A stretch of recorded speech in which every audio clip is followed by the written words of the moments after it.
Today I'd like to talk about Solaris. Solaris is the science fiction by Stanislaw Lem in 1961, published.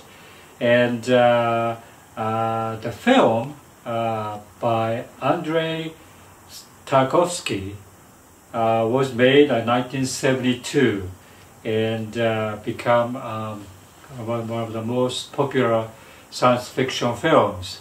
But it's a Russian film and it's spoken Russian, so you have to read the English subtitle if you are an English speaker. And there is another 2002 version directed by Steven Soderbergh. And I saw just yesterday about this new version, and so I'd like to talk about Solaris in general. And I haven't read any, his Stanislaw's original science fiction at all. So it's all based on my feeling of watching this 1972 film by Tarkovsky and 2000 film by Steven Soderbergh.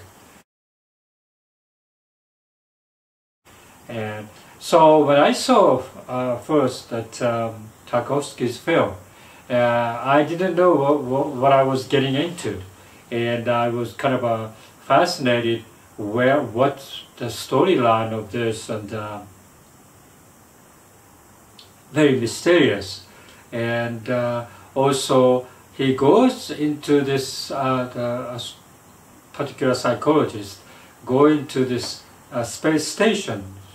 However, his mental stage is more or less like a back and forth on the earth when he was younger and when he was a boy or something like that on the earth. So this particular film shows lots of earth footage, like the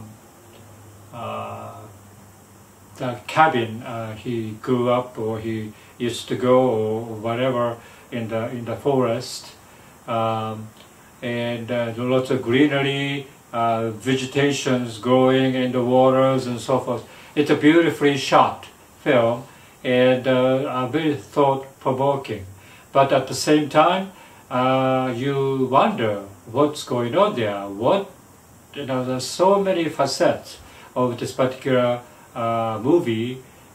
Showed the relationship in the past coming back to haunt him and so forth, and more or less like also some of the scenes are kind of violent, bloodshed and everything. It's kind of uncomfortable for me as an old person to watch, and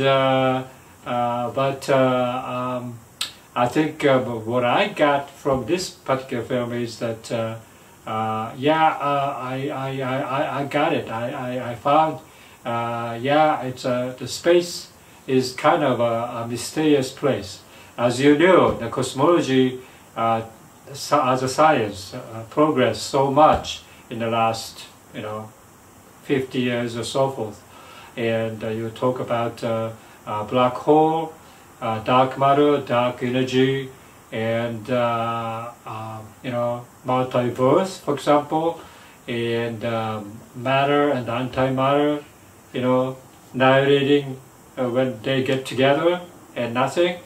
And of course, it's the beginning of the Big Bang, and it's also so intriguing science there, and human capacity to investigate those space kind of limited by the nature of this particular science there. And so it's fascinating to see. When I saw this Tarkovsky's film, there's people shows up, the people who died before, what is that? And it's kind of I can relate to those antimatter, matter, and all these things. You have a mirror image, a multiverse somewhere, and so I can kind of relate to that type of thing, and kind of interesting, and but it's also kind of difficult to understand. Even probably you admitted that you understand there's a lot of unknown there, and it's still kind of disturbing. But yesterday I rented this particular film from the public library and watched it. And this particular film, directed by Steven Soderbergh, I think it's very focused on the love relationship of the this wife and the husband, and happening, and that particular relationship is very strong and very I think comfortable to watch, even though what's happening is out of your imagination, and so it's out of space story, but it's still relatable to watch this, and I like this one very much, and just because I think it's focused more on the particular aspects of the like a human relationship rather than this mysterious nature. You don't know what's happening, and you don't know what's going on, and so forth.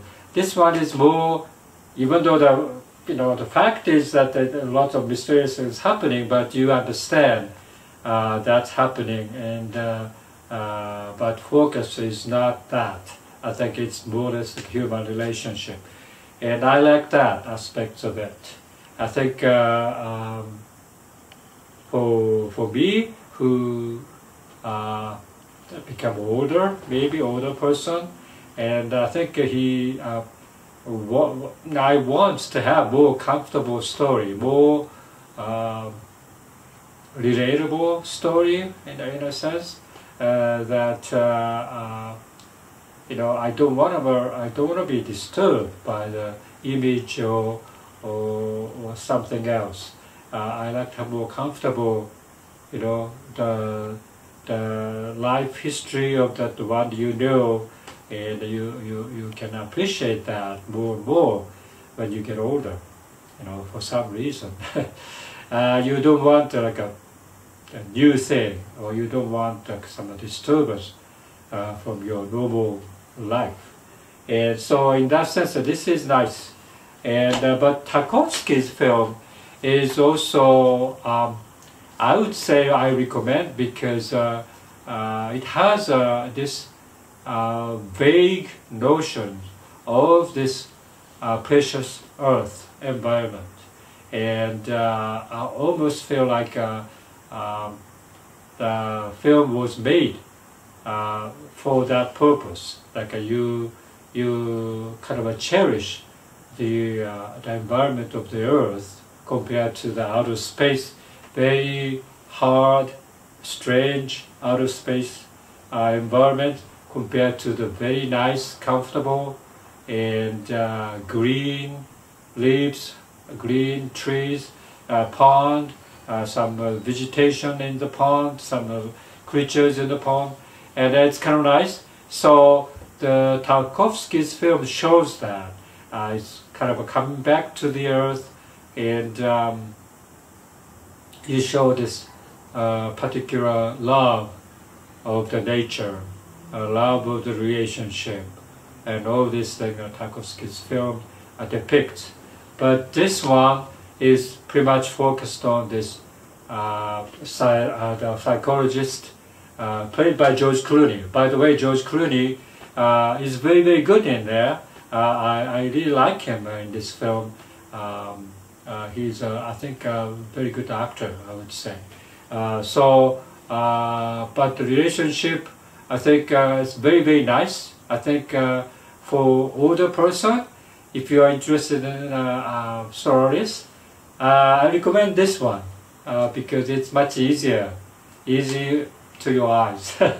But if you're a young person who is kind of interested in or intrigued by the whole notions of the mystery of the space. I recommend Tarkovsky, but you can watch both of them. I would say, yeah, you have to watch both of them to compare the interpretation of this particular science fiction, Solaris. I think depending on the interpretation, I think you get different, outcome. So for that sense, thank you very much to you who introduced me to fantastic world of Tarkovsky. I haven't finished. I started to watch Nostalgia Stalker by Tarkovsky, and but I couldn't finish it because kind of a slow and so forth. But I will watch it and I will let you know. So okay, so that's my few cents today. Bye.